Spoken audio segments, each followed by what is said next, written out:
Hello and welcome to another Quick Crop video. Well, today I'm going to be showing you how to make one of these amazing Joraform rotating composters. Now, you can see they're a very solid construction. They're actually made from galvanized steel panels, so very, very solid, but also completely rodent proof. The unit that I've just showed you is the mid-size JK270, but today I'm going to assemble the smaller JK125. The assembly is exactly the same. One unit is just slightly smaller than the other. Now, both of them come in boxes like this in a single cardboard box. As I said, this is the JK125, so let's open it up and see what we got inside. Okay, let's look at all the parts that we got in the box. Now, one of the most important things are our instructions and our parts list. Now, any men watching this, I know that you're immediately thinking you're going to ignore this and throw it in the bin, but please don't, because you're going to need it. I'm going to go through the parts with you now just to show you. First thing here, we have 3 of these octagonal insulating panels, and they go at either gable of the unit and one in the middle. We should have 2 of these white perspex squares, and they join the central insulating panel.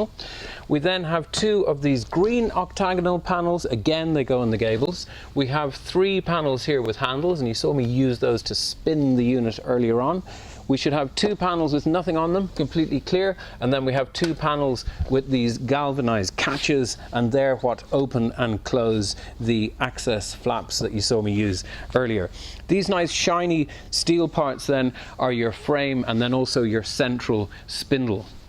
Now, the method here today is to join these octagonal parts onto the central spindle, and then we add on our panels, which are screwed on later on. Now, I'm going to do this on my own. It is a lot easier if you have 2 people to do this, just to have somebody to hold things, but fear not, it's not complicated, and I'm going to bring you through the whole thing now, one step at a time. Right, well, let's get going. Now, here's a handy little tip. Just take your box that the unit came in and break it down, and we're going to spread it on the ground here, and that's really so that any of the parts aren't damaged if you're working on a rough surface like we are here. Now, one thing I didn't mention, of course, is we have our box of fixings here, and then I'm just going to go through with you just the small amount of tools that you need to put this unit together. In the parts box, we have 3 of these plastic bags here, and inside those bags we have a set of these plastic washers, we have a plastic nut and bolt, we have a steel nut and bolt, and then we have these stainless steel screws. I'm using 3 sizes of spanner here. I've got a number 10, and then I'm using 2 number 13s because you're going to see later on we need those at either end of the central spindle. I've got a number 14, and then I've got 2 screwdrivers, and I've got a flathead screwdriver here, and I have a Phillips or crosshead screwdriver there. Now, the tools, they're pretty basic. It's going to be quite easy to use. It takes a little bit of time, so do take your time doing this, but it isn't difficult. So here we go. So step 1 then, the first thing we need to do is take these 2 of these steel rods, and you can see that they're threaded on the end, and we're just going to put a nut on each end, and we're just putting it on hand tight. There's no need to use a spanner at this stage. On they go, and I'm just going to put these to one side. Then we're going to take our A-frame here. Now, when I put down the A-frame here, I just want to point out that there are holes on one side and not the other. And for this side, I'm going to put the holes on my left, and then I'm going to join one of these steel bars across the bottom of the frame like that. And on the side with the holes in it, so the sides on the left, I'm going to use a nut and a bolt. So I'm just going to thread the nut, or the bolt rather, through here and put my nut on. And then the other side then is going to be joined using our steel pole like that. So I'm just going to lift it up and thread the whole thing through here. There we go. Okay, so that's the base then of the A-frame made up, and then the next thing we need to do is just do the top. So again, using one of my rods there we go. Now, that's one side of the A-frame ready to go, and now we're ready to start slotting on the rotating parts of the composter. Part 2.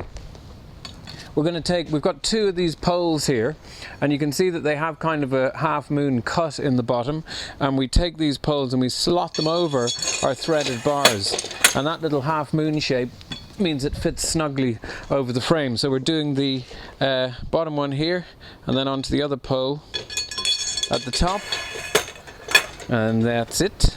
We're now concentrating on the top of the A-frame here, so let's forget about everything down here for the time being.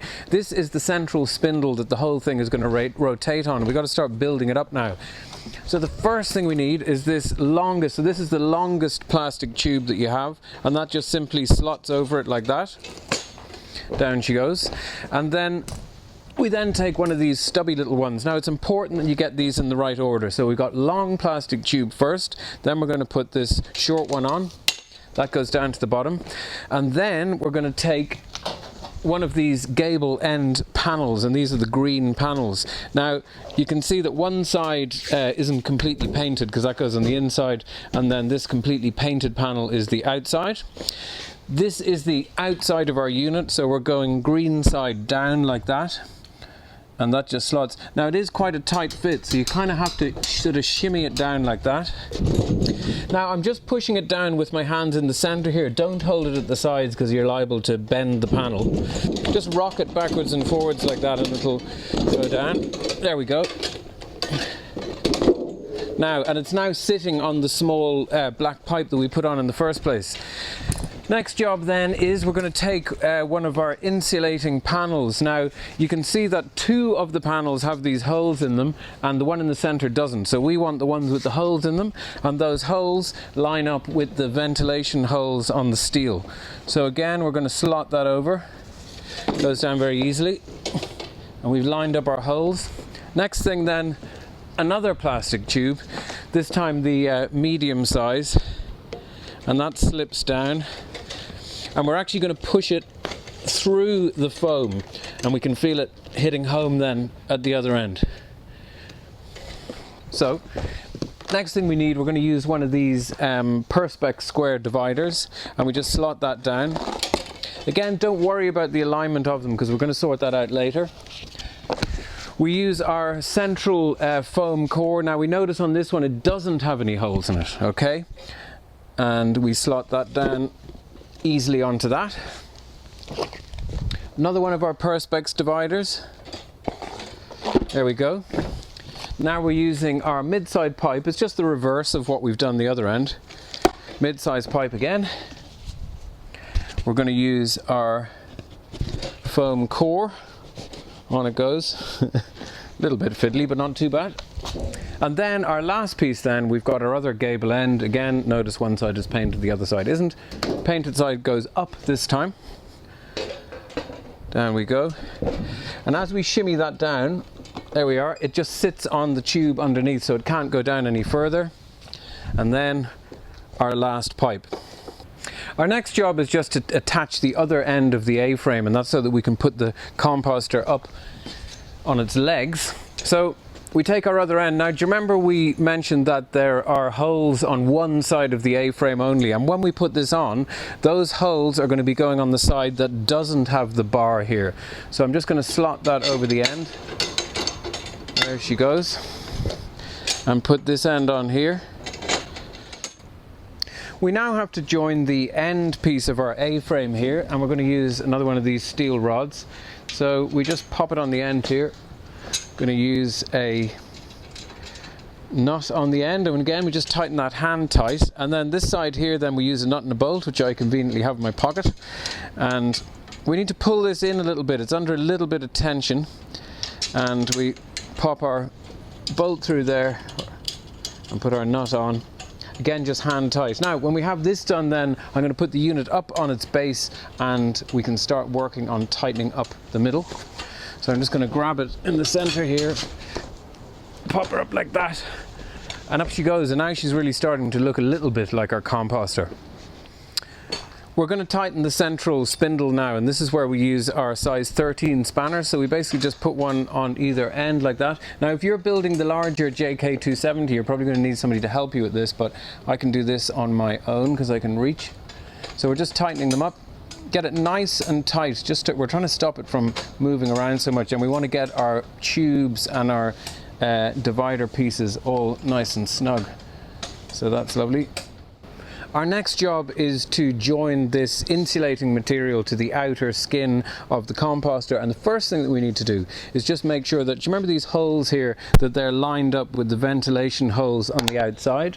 And when we look at it then, that we have the top edge of our insulation lining up with the top edge of the unit like that. And then to join it, we're going to be using these plastic nuts and bolts and washers. We have holes in the metal outside skin, and literally we're pushing these through. It actually goes in a lot easier than you think it's going to, and we're just pushing the plastic bolt through. You can see it there, it's kind of pushed through a bit of the insulation, that's it.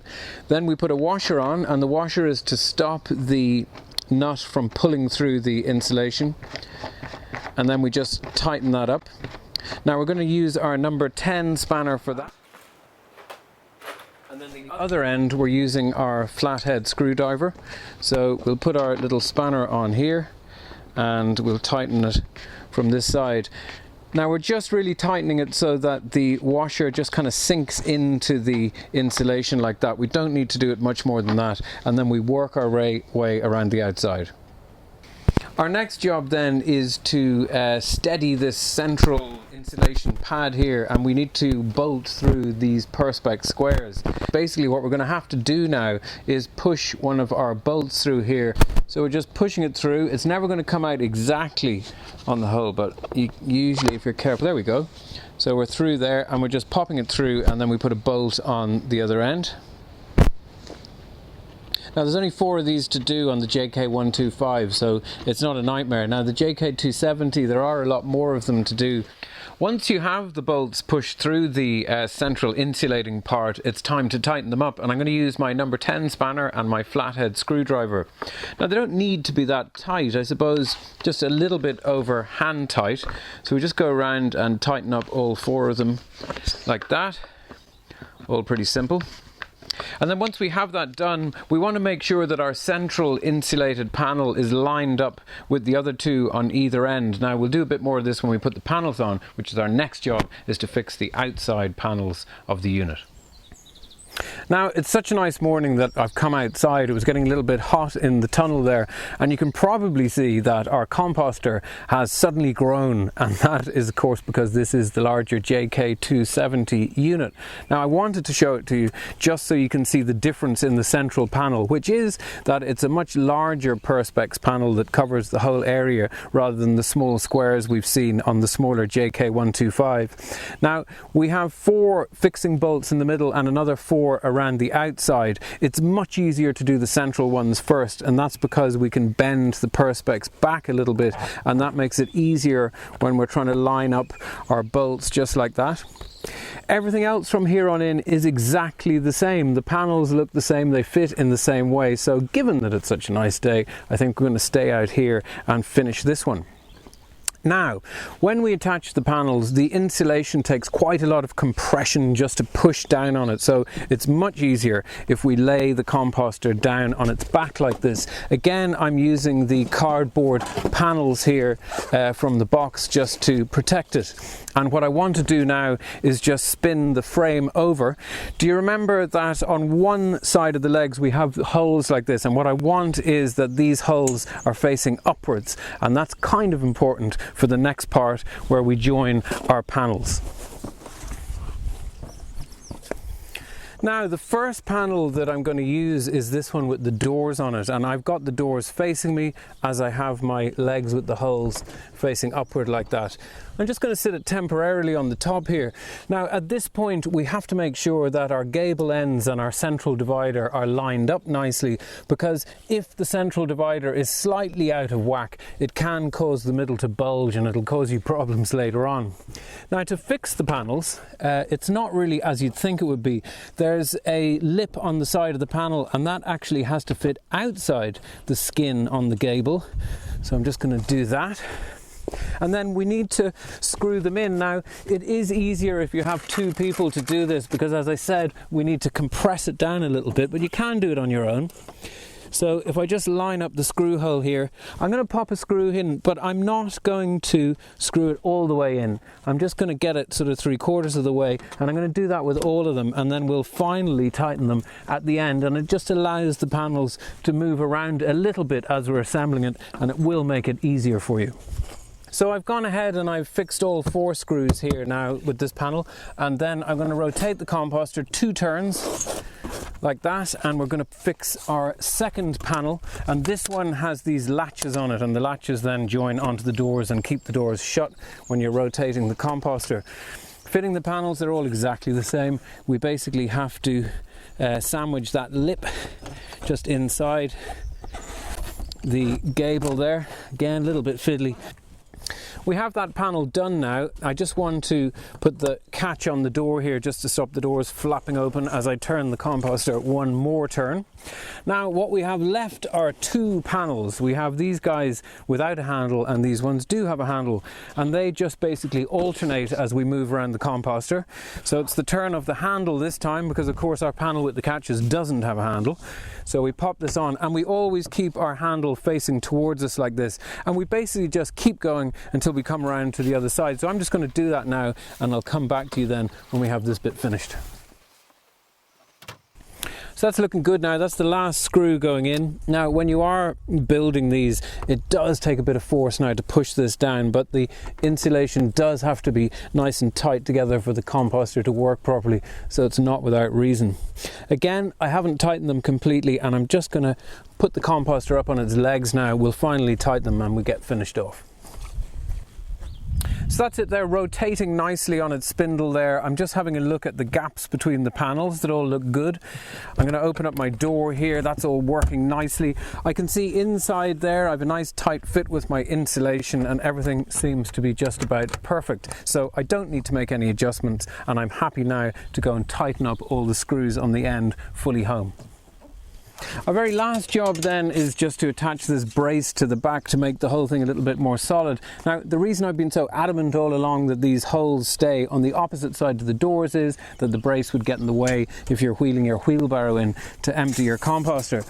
So I'm just going to fix this onto the back here with these bolts, and then I'm going to go around and I'm going to tighten up all the nuts and bolts on the composter, and then we're done. Now I know this has been quite a long video, both for you guys to watch and for me to make, so I think we both deserve a cup of tea at this stage. Now I am going to make a follow-on video just to show you this JK270 in action, so you can see just how effective it is, and what makes these composters, or digesters really is what they are, absolutely unique. Our whole Joraform range, they're all available for immediate shipment now on our websites quickcrop.ie and quickcrop.co.uk. I look forward to seeing you next time.